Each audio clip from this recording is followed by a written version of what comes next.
Then we unmute. That was a mistake. Unmuting? I know. I'm about to fart. Oh, he's about to drop a big stinky. Big old Let a ripper go. stinker. He's about to rip a hole right in his pants. Yeah, dang. It's all right. We'll live, I think. So, now we're live, and we've started by talking about farts. So, on brand. On brand. Hey, everybody. Welcome again to another exciting episode of No Dice. I promise the whole episode won't be about farts. Only a portion of it. What portion of it? I don't know yet, but I'll tell you when I figure it out. I, of course, am your friend, your companion, your comrade in arms, Jeff, a.k.a. the Torchlit Twitchmaster, the Twitchlit Torchmaster, the man, the myth, the dragon. Joining me is a empty chair. Empty chair, what do you have to say for yourself? Oh, never mind. It appears the chair is now full. Joining me as he has been lately is the wonderful Henry Metzler, aka Mediocre Metz, aka the little guy with a little spoon on our Mythcraft country. Grip it and rip it on our Mythcraft country. Scream, whatever. Let's start with the chaos. Get the chaotic energy out. Yes, I agree with that. You know what? I'll just drink some more of my booch. Get my booch on. Get my boochie on. I've heard a lot of booch going around lately, and I might want to try booch one of these days. I'm a big fan of the booch. I booch, a couple times a week. It's got all the probiotics. It's good for your guts. And I like things that are good for my gut. So, and it's sour, and I like sour. Does that make your poops stinky? No, it doesn't. It just makes you so your poops. Does it make your poops smell good? I don't think it changes the smell of your poop too much, but if anything, better, more than worse, likely. Because proper gut health does a lot for you. Anyways, this is our No Dice about probiotics and proper gut health. Thank you for joining us. Let me tell you, gut health is important. It's important. If you want your significant other to love you, gut health is important. Yes, definitely. The gut health has also been linked to a lot of not indefinitely linked, not 100% linked, but there are studies that say proper gut health have been linked to things like better mood, including but not limited to being linked, having poor gut health being linked to things like anxiety and depression. There's still some testing and stuff to be done on that, but there are people who are theorizing. Yeah, I don't think that's directly linked to gut health per se, but more dietary needs, I would think. Actually, the things granted they are very linked. They're very together. You can't have one without the other. Like love and marriage. Mm-hmm.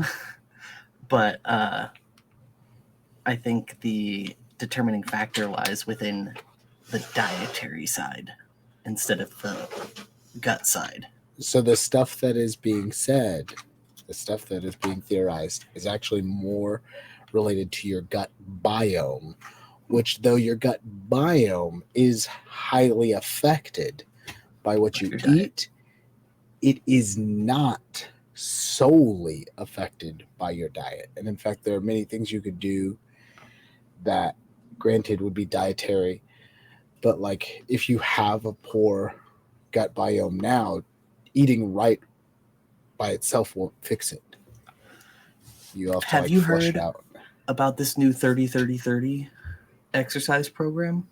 I'm not. Tell me about the 30-30-30. Fuck it. We're doing it on stream now. This will be a weird no dice when people watch it. Hey, I was just gonna say, like, this may not be on brand for No Dice, but this is definitely on brand for us. Yeah.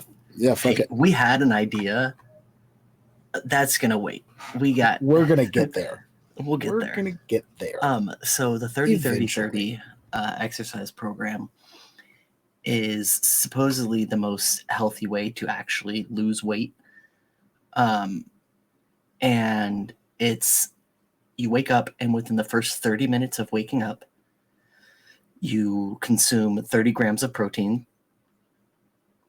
and then you do 30 minutes worth of exercise that isn't like extreme exercise, more like power walking, just something that gets your heart rate just slightly elevated, not crazy cardio. Just Right, we're talking zone 2. Zone 2 stuff. Zone 2 is the fat burning zone Exactly. anyway. Yeah. Exactly. But that is the most effective way to actually disintegrate your body fat, because what's happening is people are getting heavily into, I don't have the chat open, I can't read it. I'm It's Tony. Tony said, "You're doing it on stream?" I knew I was watching the right stream. And he goes, "Dang it. I got an ad and missed the response," which I don't think you did miss the response. This sounds to me like my Tony. Is it my Tony? It is your Tony. Yep. It's yours. It's your boy. Ew. Hold on, what game is this? I don't know. It's like bards running around.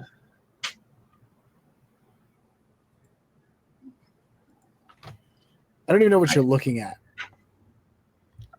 I don't know, but it's cool. Anyways, 30-30-30, you wake up. Yeah. You get in your zone 2. Warhaven. So you wake up, you get 30 grams of protein. You get in your zone 2. You love to see it for 30 minutes. Then what? That's it. You just do that every day. 30 minutes of light cardio. Okay. And after consuming 30 grams of protein, and it's not even like 30 is the magic number. If you've only got time for 20 minutes and 20 grams of protein, it's still going to provide great results, supposedly. Okay. It's a new craze that I've been seeing going around, and people are swearing by it up and down. Well, I'm on the fat people shot, so maybe I'll give that a shot. Maybe I'll do that as well. Honestly, that's what I was thinking. I was like, hey, I've been putting on a little bit of weight, a little bit of gut health, if I might say. Not the same, but yes, you might. I brought the Van Dyke back, by the way. I don't know if you're feeling it. You feeling it? Is this what made you say that? My light whitewashes me. I started growing it. No, I was saying I brought it back, right? Because I shaved most of the beard off. Mm-hmm. I see it. You are also getting a little peach fuzz. Are you going to get one of those military stashes? Are you going to do it? Is now the time? You get your thick cop mustache going? Maybe as I get out. As you get out? Yeah. As you get ready to try to grow a beard after you're out. Honestly, I want to grow a beard.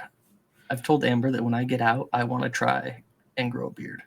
Oh God, we're pure chaos. This No Dice, but yes, grow a fucking beard. I can't wait to see it. Full commitment, get a derm roller, everything. Derm roller, get the stuff. You get some beard oil and some skin stuff. Like, I'm growing a goddamn beard. Full deep dive, baby. All right. Anyways, let's get to what we were going to talk about, what the title says, just in case people come in and they're confused, which, I doubt. But if they do, I had to welcome look what again. the title was because I was like, I don't know what the fuck we're talking about. Yes, the title is Fun Options for World Building. So,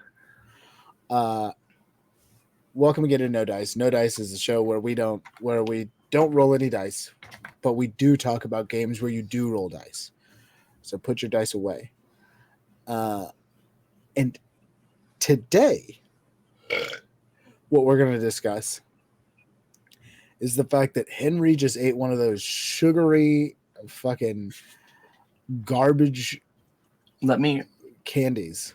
You just said something, so I have to say it. I wasn't going to say it, but I have to adjust our intro, Jeffrey. Uh-huh. Welcome to No Dice, the show where we don't use dice and we don't stay on topic. He's not wrong. For as long as Henry's here, that's our MO. That's our modus operandi. Anyways, so the topic for today is fun options for world building. What I actually did want to discuss, because we do discuss TTRPG shit here, and I don't know if y'all like it, but I hope you do, is when you want to play a TTRPG, when you want to play your Pathfinders, your Mythcrafts, your oh no, he's got to go to bed. Hey, it's Night, all right, Tony. Tony, man. Thank you for stopping by. Thanks for Always showing loved, up. always appreciated. Yes, sir. When you want to play, going back right into it, when you want to play your Pathfinders, your Dungeons and Dragons, your Mythcrafts, your GURPS, whatever it is, most people want to build a world for it. Now, granted, most of the systems have a world already built for you, so it's like stuff you can just like jump right in, and everybody knows the stories of the Forgotten Realms if you're playing Dungeons and Dragons. But what if you want to build your own world? And more aptly, how daunting is that? Building your own world for Dungeons and Dragons, or for any TTRPG, for whatever it is like, how much do I build? What do I need? How do I do all this stuff? Well, as it turns out, what TTRPG giveth, it also giveth.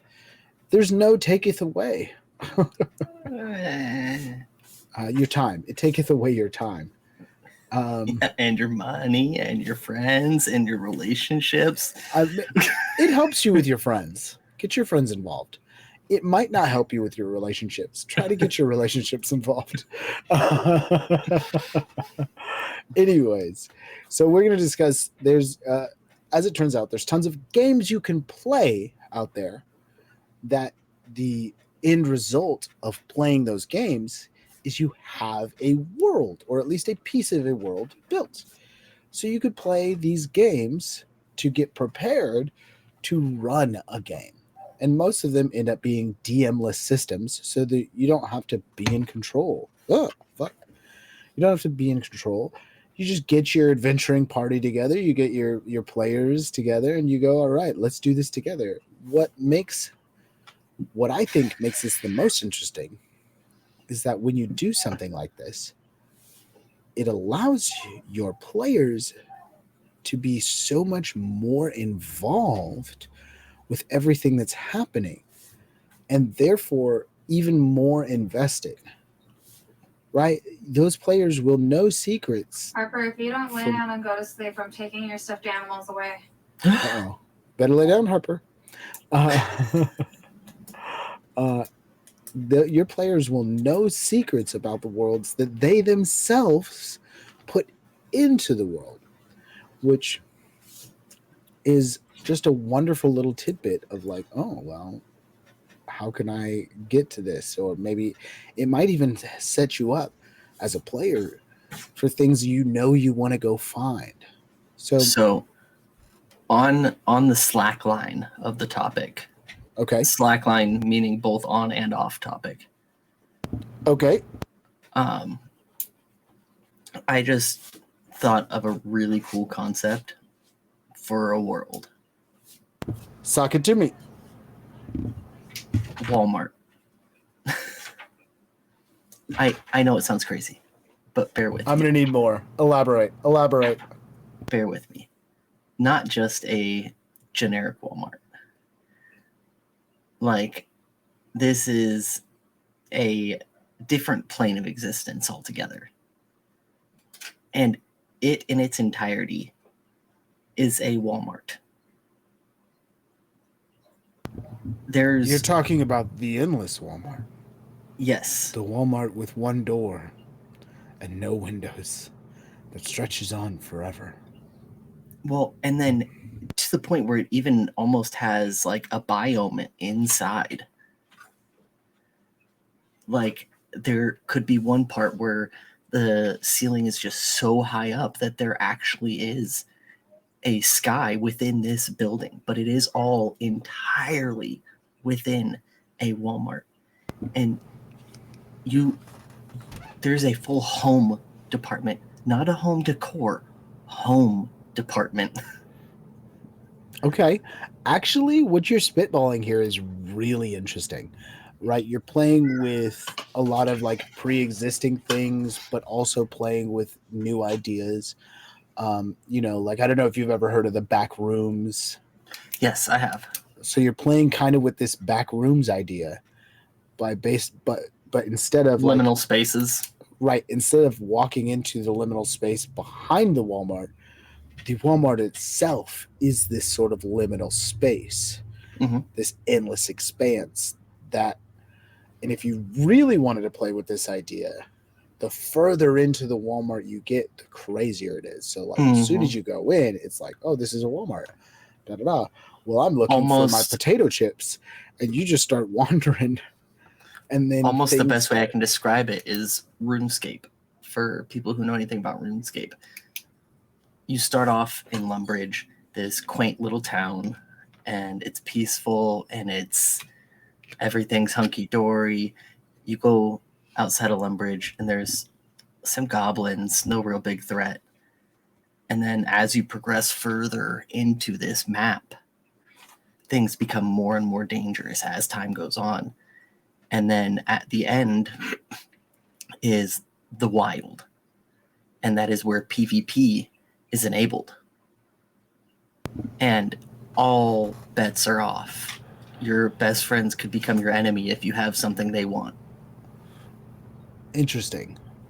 Yeah, I think that's a very interesting idea. I think that's something that could be really fun to play with. And I honestly think right now you should take out a pin, which you seem to have one in your mouth already, and a piece of paper, and you should write that shit down. Oh no. Write it down for later, because I think now it's gone. Find a new pen and a new piece of paper and write that shit down, because I think that's worthy of putting some time into. And I'm sure you're not quite ready to DM, but if building a world sounds fun to you, I think you should do it. And then you just have to decide what system you play that world in. So definitely be taking notes here, because that's great for that. And I personally love the idea of slowly watching, and this is very heavy on descriptions, and if I were you, I would actually build a bunch of maps for this, like in sections. So it's like, here's the first section, and here's the second section. I'd like to draw a bunch of maps. But I love the idea of, like, as you go deeper and as you say, you start to like get a biome and it starts to get weirder and weirder. You get things that you would see in a Walmart start to transform into things that you wouldn't see in a Walmart. Like you say, you get to the homes section, but like before you get to the home section, you see like trees made out of clothing racks, or a big city wall made of shelving units. These types of things you could really have fun with, really play with. And then you can even go into multiple different kind of concepts, because different areas of the store have different almost themes, kind of like in a Best Buy, where like you go to the theater department, the home theater department, and it's darker and it's cooler and it's meant to be comfortable. Yeah. And you can have these different and these ones aren't biomes, but different feels, different aesthetics for different areas, and like even eventually reach a point where there's a post-apocalyptic or a nuclear fallout section of this never-ending Walmart, because that's exactly what it is. And Yeah. it could reach a point where if you reach the nuclear fallout portion, have the roof missing, but instead of being open to a sky, it is open to almost like stage rafters, just dark. Like you could see all of the scaffolding up there, but there is no end to it. There is no sky above. Right. Yeah. But you can see out of this building. Yeah, out. Like you could see, so like most buildings like that would have like a like in some department stores, I should say, you have like a sort of false ceiling, and then you have like the in between where a bunch of like electronical and stuff is held. Like have that false ceiling having fallen apart, and you see this like winding maze upward of like, there's definitely beams and shit up there. There's like electrical stuff, but like you don't really see the top of it. That could be really cool. Yeah, that's something you could play with. Like I say, take some notes, write it down. I already took perfect notes. Endless Walmart world. Of course, it's perfect. We'll revisit that later. Heck, maybe after we're done with this episode, we'll have all the tools we need to revisit it, and it could be a lot of fun. We'll help you build a world. Maybe we'll spend a whole no dice where we actually help you build a world. That could be wild. Didn't we already do that? We helped you build a dungeon. Okay. So fair enough. It's like that, but on a bigger scale. But let's get into some of the tools you could use for your Endless Walmart world, or for whatever world you want to build. So some of them I'm going to call it Whack-A-Mundo. You went for the joke, but the joke should have been Wally World. Thanks for trying.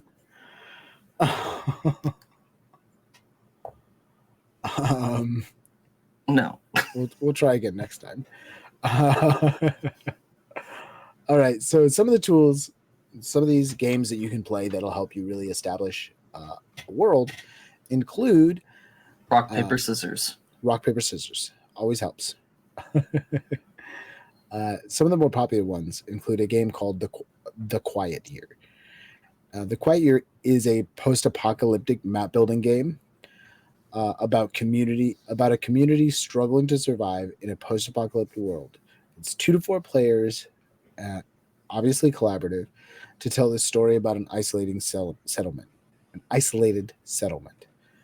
Rolling dice and drawing from a 52-card deck to flesh out the world's landscape, introduce plot developments that occur each week in the life of the community. After a year's worth of story has been told, A Quiet Year ends with the arrival of the extremely enigmatic Frost Shepherds.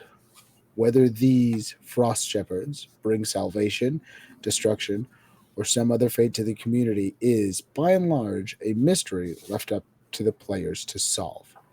So that's how the game goes. One of the things I think that's most interesting, having heard it been played out, this is one of the only few that I've actually had heard or had any experience with, is that you can use this in any sort of post-apocalyptic setting if you want, or any post-traumatic event setting. It doesn't have to be an apocalypse. It could just be like, dang, this really big thing happened. And you don't have to go with the Frost Shepherds as your option. If you want to build something else, if you want to say it was something else for what you're building, there's options there to sort of tweak it And not only does it help you build a map, but one of the things it really helps you build is this community and the ideas of how it became what it is. So it's a great option for like building up something for a game that probably only has like just this one main area, but then you can use everything you learn from there to build onto other things. Another really interesting one that I've only read about is called Beak, Feather, and Bone, which is inspired by A Quiet Year and powered by the Apocalypse tabletop RPGs. It's a world building and map making RPG about designing a city populated by crow people. During a session of Beak, Feather, and Bone, players take turns creating buildings in their city, drawing from a 52-card deck to determine the building's purpose, then describing the building's layout and purpose. As the city takes shape, players also create noteworthy NPCs and simmering conflict between factions, resulting in a vibrant community of marvelous, troubles, adventures, and crow people. It was hard for me to read for some reason. What I like about this, and actually I'm going to talk a little bit about this, and then I'm going to get your opinion on the last two, because I should stop and get your opinion every time. But one of the things I kind of like about this is this is specifically for building a city.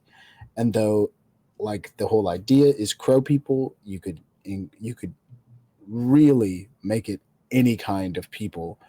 So this helps you build a city around maybe a specific type of people, a specific lineage, or what have you, and allows you to make everything feel real and natural while playing a game.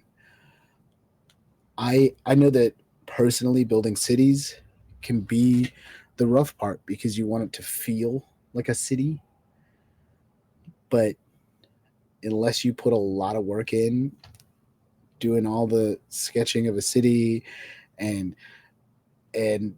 building all of the multitudes of people that might be there, it's a roughie. It's a roughie to build a city. But let's shoot to Henry here. What are your thoughts on The Quiet Year first? So, The Quiet Year, it seems more niche, and I'm torn because I want to say less complicated, but at the same time more complicated. Fair. Because to me, the concept of building an entire city is something that I can really just I can understand. Hey, I have a city. This city is going to have X, Y, and Z, and I want to have the layout like this. And then all of really the fine-tuning, tweaking is, what would you say? All right, say it with me now. Flavor. Sure. Yeah. So the rest of it's just flavor. None of it's really detrimental information. What's important is that I tell you that you and your party stand in an empty courtyard that seems eerily quiet, and at one end stands a clock tower that clangs ominously as the clock strikes noon. And at the opposite end of this courtyard, there is a quiet but somehow deafening crowd gathered. What do you want to do? So I think that I agree with the idea that The Quiet Year is a bit niche. I think A Quiet Year really does play into the idea of a big disaster happening. And if that is something you want to build into your world, that's great. And this is great for building like not necessarily even a small community. This could be like a big community post large disaster. But if that's not what you want to build into your world, then A Quiet Year may not be for you. But if that is something you're building into the world, you do want more. In my experience, DMing for me personally, the more questions I don't have to answer off the cuff, the better. The more questions I already have answered, the easier it is to move from one thing to the next, because you can never predict where players are going to want to go. Like what you just said, like on this side there's this and on one side there's that, and there's always going to be that guy that goes, yeah, fuck all that, I want to go to the nearest tavern, I want to go somewhere else entirely. And you can railroad those people and be like, well, you're going to have to walk through that crowd. But for the sake of like having the ability to make it more free and open, Well, I like the idea of having things built out. That was strictly off the cuff. That was just me saying Right. the concept of I've already designed this courtyard. I have clock tower here, alleyway over here, clamored with people, and then there's shops on this side, taverns on this side. But I don't need to feed all of that information out of the gate. I can let you know, like, hey, big loud clock tower, people, the rest is up to you. If you want to look for a tavern, cool, I've already got that locked and loaded. Bang, bang, bang. You want to look for a store, bang, bang, bang, I got you. You want a specific store, go the fuck out. You don't belong here. You don't tell me how to run my world. Okay, so what are your thoughts on Feather and Bone by comparison? Feather and Bone just helps you build a city, like a functioning city. There's no pretext to that. I like it, because that's essentially what I'm getting behind, is that it is easier to conceptualize a city, because everyone, no matter how rural you are, understands the semblance of a town, be it high speed, high tech Japan, or low speed rural Kentucky. Everyone has something that they can pull and reference from. Right. And be like, okay, it's going to be very expansive. There's going to be a lot of space between these buildings. And then someone else is going to be like, no, you're not going to be able to squeeze in between buildings with how tight this is going to be. So everyone has a reference that they can pull from in creating a city, at the very least, where not everyone is going to have a reference of this is what happens during a natural disaster.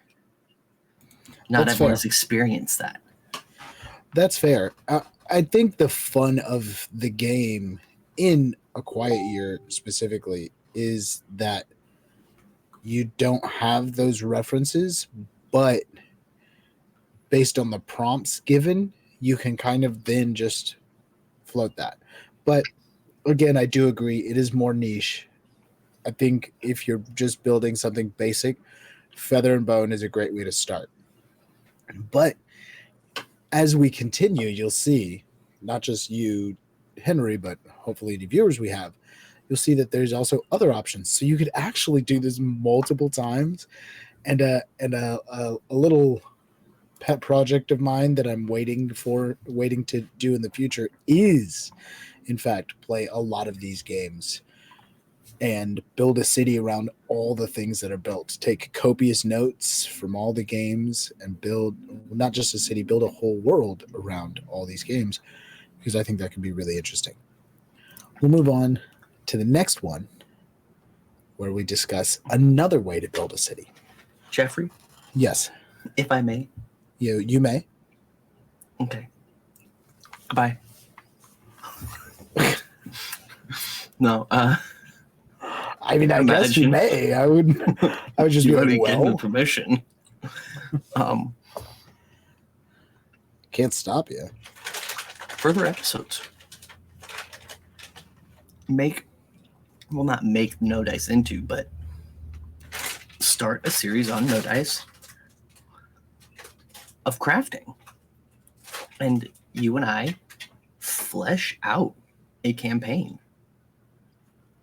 It doesn't have to be utilized, but you and I, Mhm. we develop a world. And instead of just going off on all these hypotheticals, we actually do it. So I think that's a great idea. I think the most fun about that idea is that we can incorporate other people. We can do my sort of crazy idea of playing these games and be like, hey, incorporate some other people from Torchlit if we want for different ideas, or if we play these games from more perspectives and so on and so forth. and These world building games. depending on the affection, might I say, behind it, support behind it, we could construct a campaign that we put up on Torchlit. Absolutely. So if you guys are excited about Absolutely. Endless Wally World and you want to play an Endless Wally World, It's Wallace already- World. It's Wallace World. oh my God, that's so amazing. Write it down. Wallace World. Oh gosh. Yeah. No, absolutely. I love that idea, and I actually think that's probably where we're gonna pivot for No Dice. So heads up, spoiler alert for those No Dice fans, all three of you. Uh, It's you, me, and Tony, let's be honest. yeah. But maybe it'll grow. Maybe it'll grow once we start it. So we'll see. I love that idea. But let's just continue talking about some of these for a little while, Yeah. because if nothing else, if that's where we're going to go, we should have some ideas. Yeah. So next up is a game called Ex Novo. Ex Novo is a city building game designed by Sharkbomb Studios. It's 1 to 4 players. So it turns out you could play it by yourself if you wanted, but that seems boring. In this game, players collectively take on the role of a newborn guardian spirit. Pardon me. How do you get that out? Better out than in, as I always say, because I'm Shrek. Wherever you may be, let your wind blow free, Jeffrey. Wherever you may be. Anyways, the players collectively take on the role of a newborn guardian spirit. The genus loci of a newly founded settlement. Through creativity and rolling of dice during different gameplay phases, players describe how their guardian spirit shepherds and fosters their community's development. Ex Novo is one of 2 map-making games designed as a construction tool for players for fantasy RPGs. The other map-making game in the franchise is Ex Umbra, which I might as well just fast forward to Ex Umbra since they're kind of a pair. Ex Umbra is another game by Sharkbomb Studios, but instead of being about creating cities and towns, Ex Umbra is about sketching out maps of underground tombs, labyrinths, caves, and ruins capable of being used in dungeon crawling fantasy RPGs like, D&D, so on and so forth. Players in Ex Umbra work together to design the core concept of the dungeon, then use dice rolling rules, the exchange of tokens, and the playing of dungeon cards to sketch out the different chambers, threats, and rewards within. Near the end of the dungeon creation process, players get to generate a Timor, a momentous event that alters the nature of the dungeon, along with a heart, the literal thematic center of the dungeon. I think before I throw to you, I think these two are really great ideas for building stuff. I mean, I like the idea of doing a Feather and Bone city and an ex novo city because they would feel so different. You know, one having the presence of a guardian spirit there makes it very different in my mind. So like using that could be really fun. And we talked about building dungeons last No Dice, which is up on YouTube for all those who want to watch. But building like a big dungeon can be like a lot of work, and there's a lot of questions and all this other stuff. I think this is a really fun way to build a big, you know, a dungeon, a tomb, a labyrinth, to give it reason, to give it form, to make it more than just like, hey, I built this to put my players through, but to make it feel like this is why it exists. This is what's happening here. This is what happened here. And again, for me, I really love the idea of when you're building something, making it feel real, making it feel lived in and have life. And I think all of these tools are great ways to sort of do that. Okay, so I don't want to necessarily poo-poo on your party, but for me, Novo is a no-bro, and then Umbra is a bruh. Cool idea. So Okay. Novo. Tell me what you're talking. Novo to me feels like you are role-playing being a world creator. You are creating a world by pretending to be a world creator. Kind of.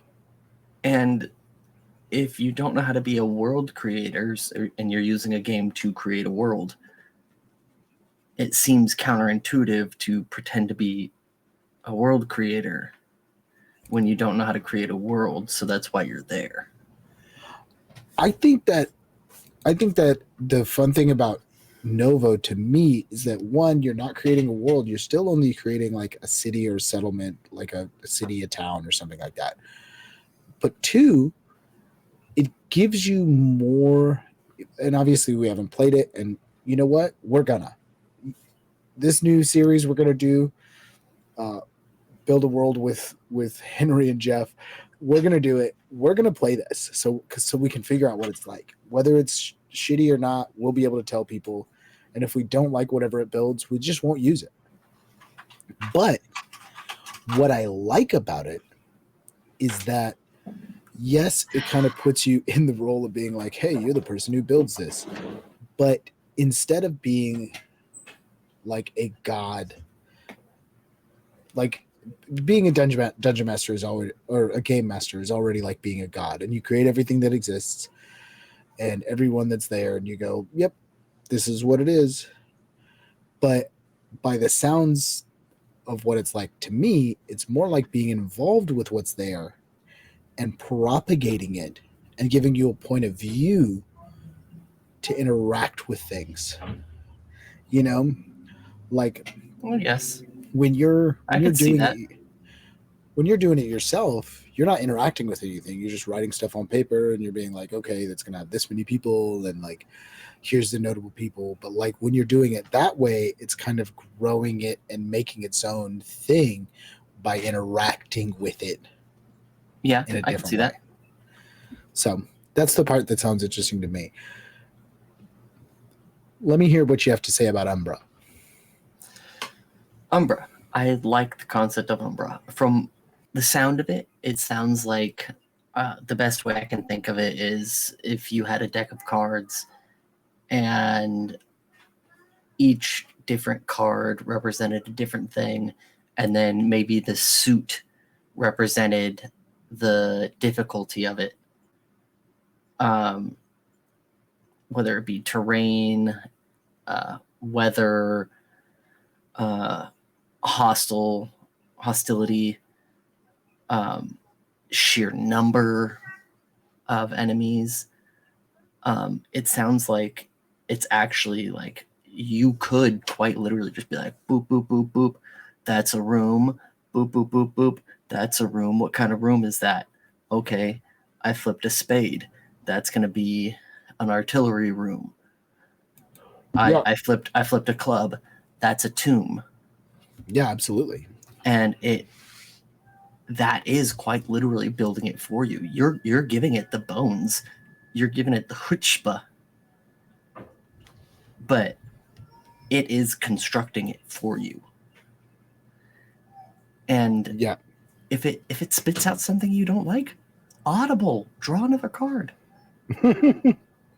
It's not that hard. It's just taking the guesswork out of it. Yeah, I mean, it's, I think all of these are designed to be tools to help you build things more easily.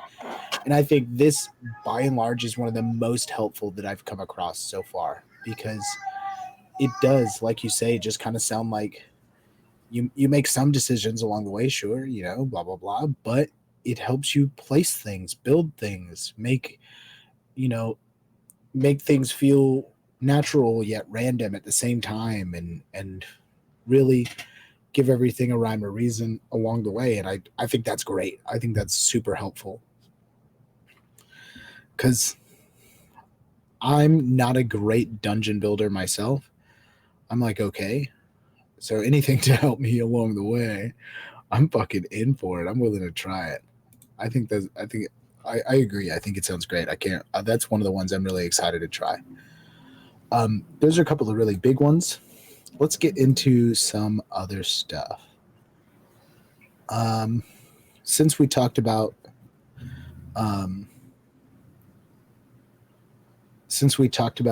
Ex Novo and kind of like what Ex that's Novo. Since we talked about Ex Novo and what that's like, there's another one that's kind of similar. So let's just talk about that real quick. It's called Our Pantheon. Now this one I've kind of read people kind of enjoyed it. Our Pantheon is it's a game where it's literally called a world building tabletop game from the perspective of gods. You draw a map, you create the inhabitants, you influence their cultures. And one of the things that it says here is, I say influence because gods do not have complete control over mortals. Dice rolls and chaos prevent the gods from having everything their way.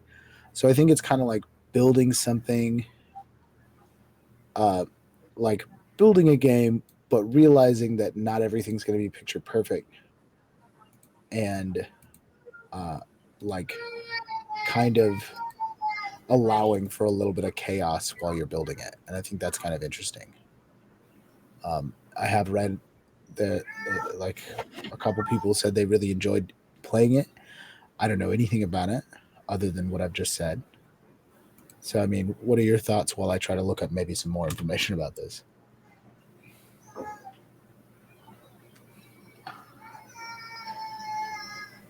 Impressive. Yeah, that's my thoughts. Snore. Snore? Straight to snore? Okay. Straight to snore. No, that's not my thoughts. It's another. You said it. It's another. Nah, bro. Okay. Now let me look up. Let's see what else this says. Let's see. It's GM-less. It's free. It's 2 to 6 players. Free is important because free is nice. Free is nice. And it helps you build a world. I think it'd be worth trying. I can't say it would be a success. I think it'd be Yeah, worth trying. I think they're that all would be, worth trying. I think it would be one of the ones you tried early on, because that way you kind of like get it out of the way. It's not. It doesn't seem super developed, but it seems sort of developed enough. Let's see what else we got here. Sorry, I've got to go through some of these and just figure out what I think is the next thing we should talk about. All right, another big one is one called Kingdom. Kingdom, people work together to do great things, but what do we care about? What do we care about, and what do we fight for? Who do we listen to, and who pays the price? That's what Kingdom is all about: communities, and how people in them decide what they stand for. You'll sit down together and create any kind of group or organization you want to explore: a school of wizards, a revolutionary pharmaceutical company, an anime fan S- club, the first School settlers of on Hard Mars. Knocks. Huh? School of Hard Knocks. School of Hard Knocks, sure. Sorry for bothering you. I want to offer promotion of your channel. No, Yeah. Let's get out of here. yeah, let's Bye. yeah, ban them. Let's give them the old nope. Hold on while I figure that out. No, don't pit it.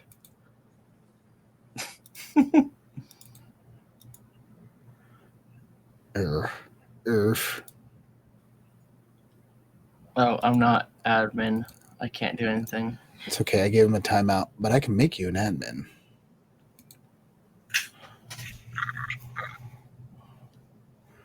Anyways, we'll do that soon. For now.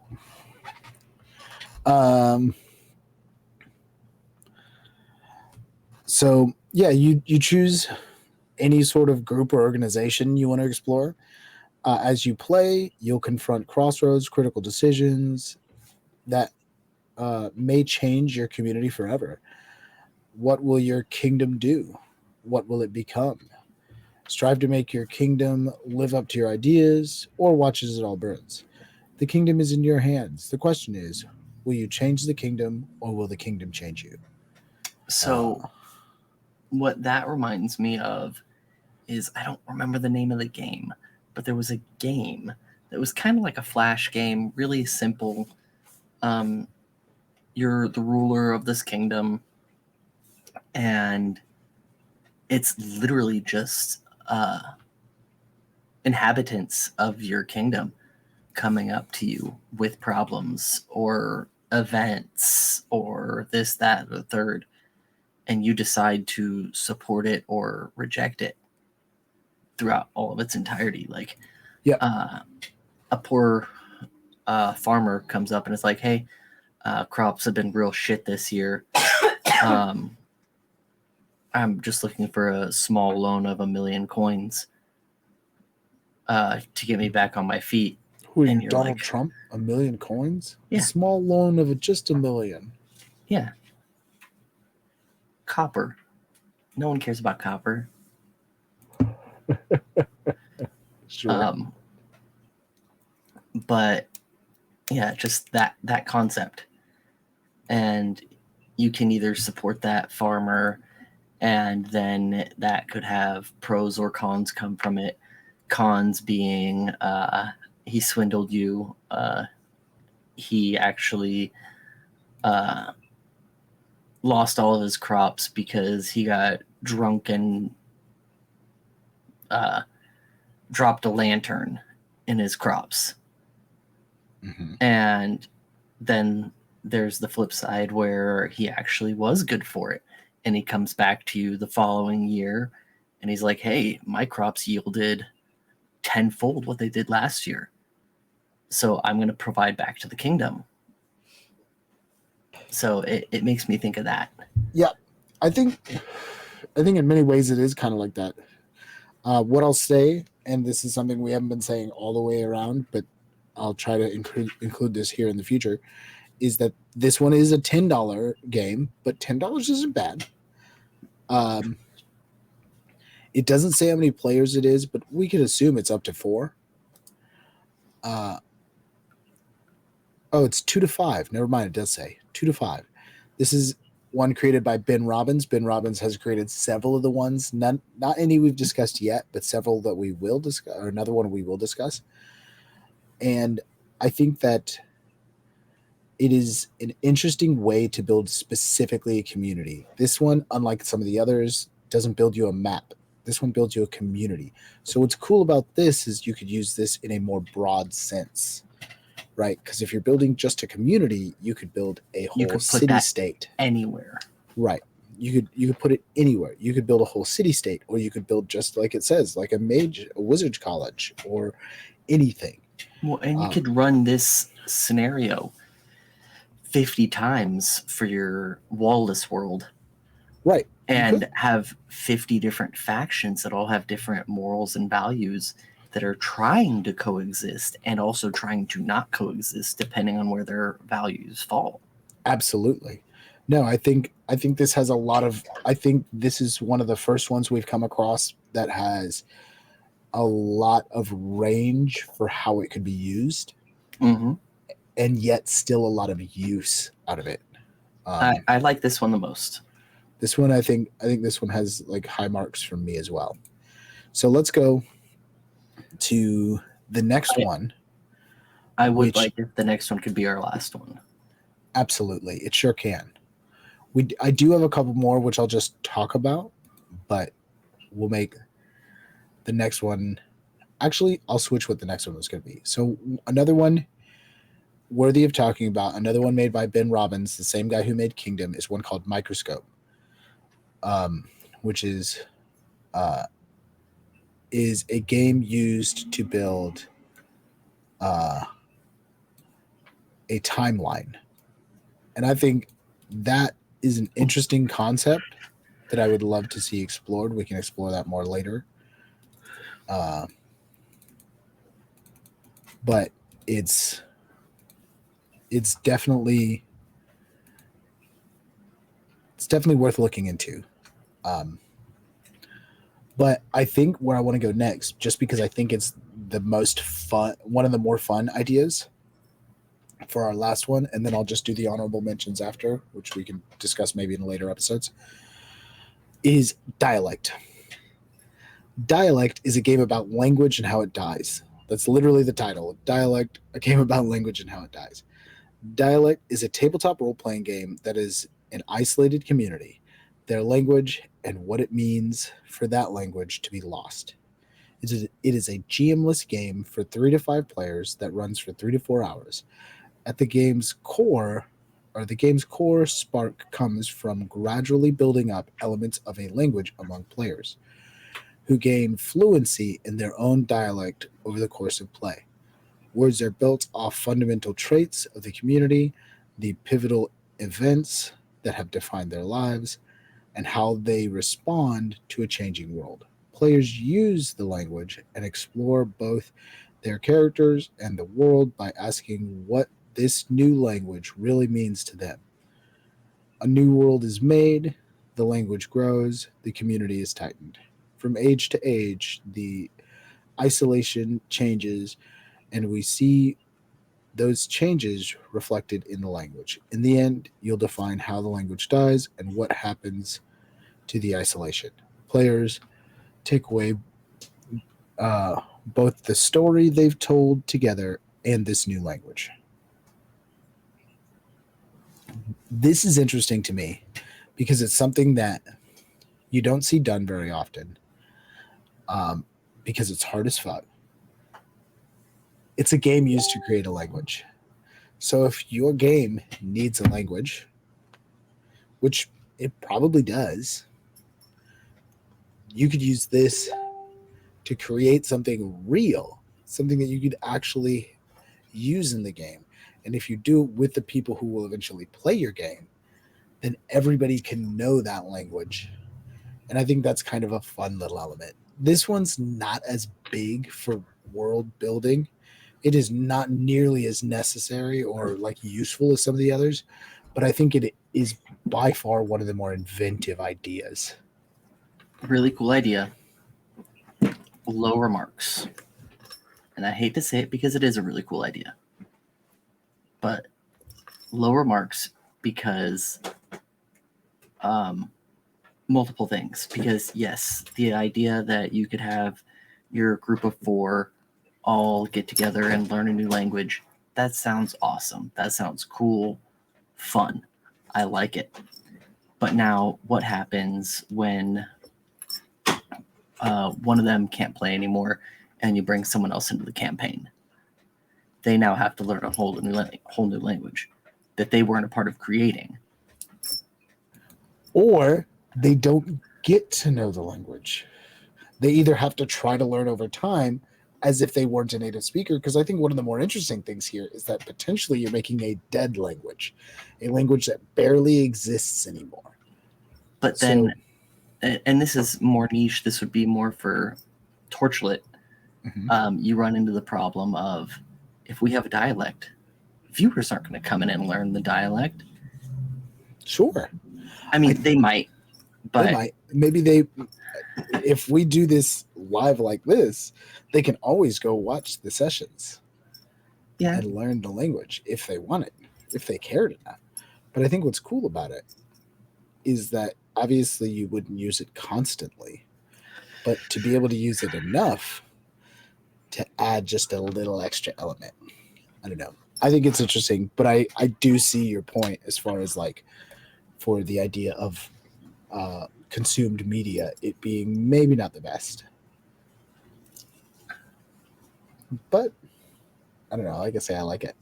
I think it's an even more to the point. I think that's one really fun tool for a GM for a game master to have, especially if only one person knows the language. I was gonna say I would find it a lot cooler if just the GM created the language and didn't teach the players, because then everyone is on even footing.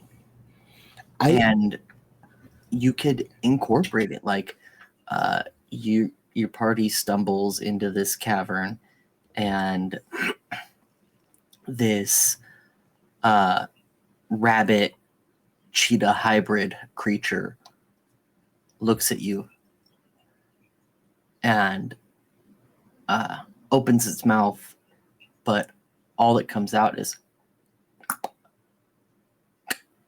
ka.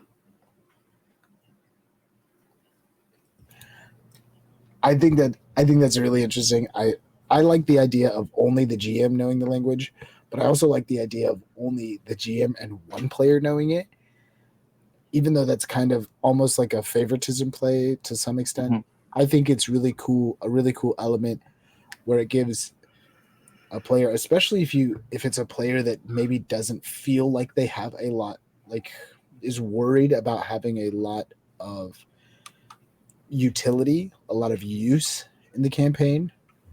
You know, if you give them this, if you have this language that the both of you know, and then you can just kind of incorporate it in little parts here and there. You know, maybe somebody makes a character whose whole thing is knowledge and languages, and then you play this game with that person, you build a language, and then you can write notes and stuff and leave them, and you don't tell everybody that they know the language. You just leave clues, you leave stuff written in that language for different stuff that they have to, that you don't always just shoot straight to them. You say, here you go, this is what you find. You give them a note written in the language and they go, I don't understand this. Go, yes, it's a language you don't understand. What are you going to do? Or maybe they ask the right person, maybe they don't. Even you could even not flashcards per se, but essentially flashcards, not clues, like direct answers. Like Bustra means red, and they keep seeing Bustra everywhere they see Bustra, it's written in red. Yeah, giving them clues to being able to decipher the language. Yeah, I think there's a lot of really fun ways to use this. but I'd say as far as overall world building, low marks. As far as creativity and uses, there's real fun options, but you really have to think hard on that. Yeah. So let me just run through these honorable mentions. First, there's, like I said, Microscope. Microscope is a fractal role-playing game of epic histories.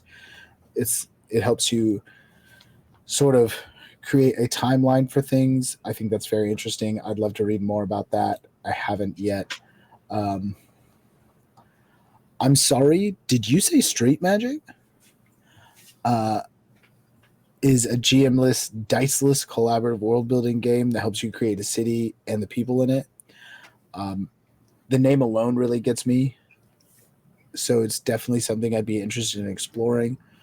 It's another city builder, could be a lot of fun. Again, find all the city builders, build all the cities different ways, and really let your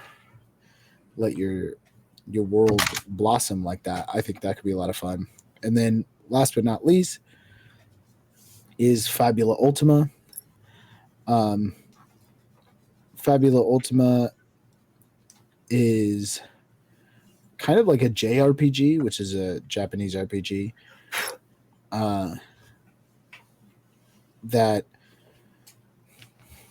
that helps you build a world, but I think that's more of also building players and people. So this one may not be just world building.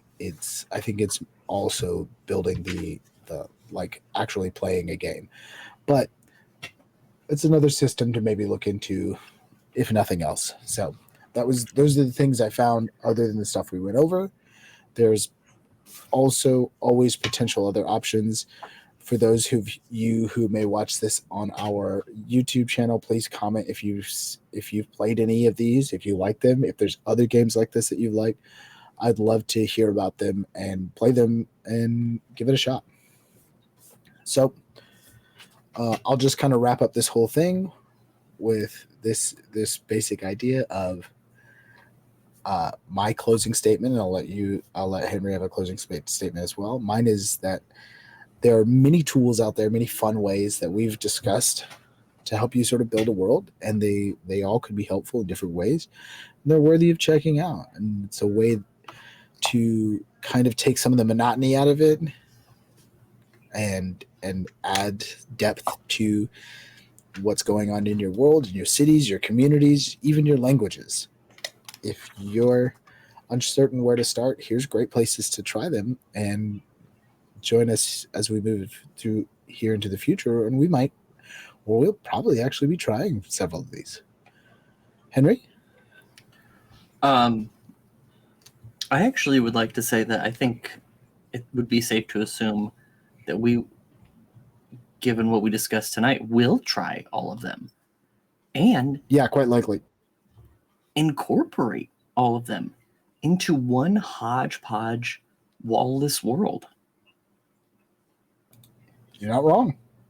And I feel like that's actually very fitting for the concept design behind Wallace World. Oh, absolutely. It's a million things all in one.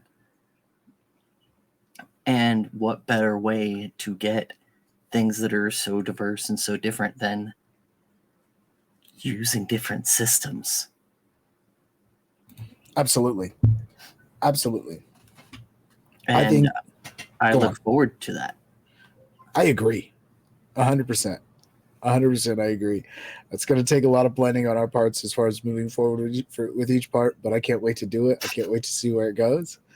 We're going to need a scribe. Anyone want to volunteer? Sound off in the chat. Hold on. I've got this.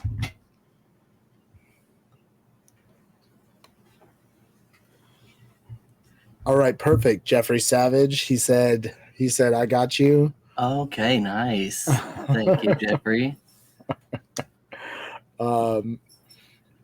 So I guess that means I'm gonna have to buy a new notebook so that I can take all these notes. Oh, you're going to handwrite them? Oh, God bless you. You're right. I should do it digitally. That way it's easier to share. Yeah. Smart man. Anyways, I do a lot of handwritten notes. I'm old school. I have a bunch of different notebooks for different games. But digital notes are better. Anyways, Are we sure that I shouldn't be the one to take notes? I think we both should. I do take the best notes. Yes. Read your notes from today's session.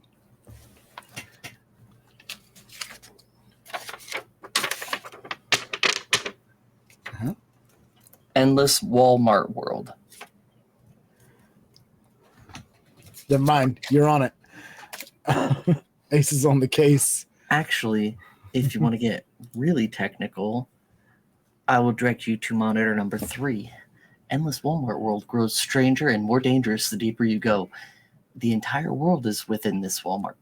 Some more destroyed sections might have ceiling tiles missing, revealing stage scaffolding and such. All caps, Wallless world. Those are pretty decent notes. Like I say, I think the idea of doing digitally is great because that way we can just share one digital notepad between the two of us, and we can type in different colors, and then we can see how crazy our different what we thought each of us was more important along the way. That'll be a lot of fun. So, anyways, thank you for joining us here on No Dice. If you joined us in person, we really appreciate you. If you are watching this later on the YouTube, thanks for your patronage. And if you're watching this in the future on VHS, how? Yes. So feel free to continue to join us here on No Dice. As we have discussed, the new No Dice might be. I might have to take the No Dice out, because if we start playing these games on No Dice, dice are coming in. So let's we'll see where the future takes us as we build a world and have some fun. And I can't wait to see where that goes. In the meantime, you can join us here this Friday for another Mythcraft Country game where I try to keep running a game in a brand new system. And you can join us next Wednesday for Wacko Mundo. God, he's got something he really wants to say. Okay, let it out. Brainstorm.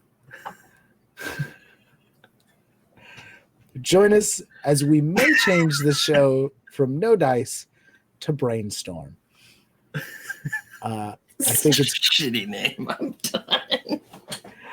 Anyways, thank you for joining us. You can join us for more shows.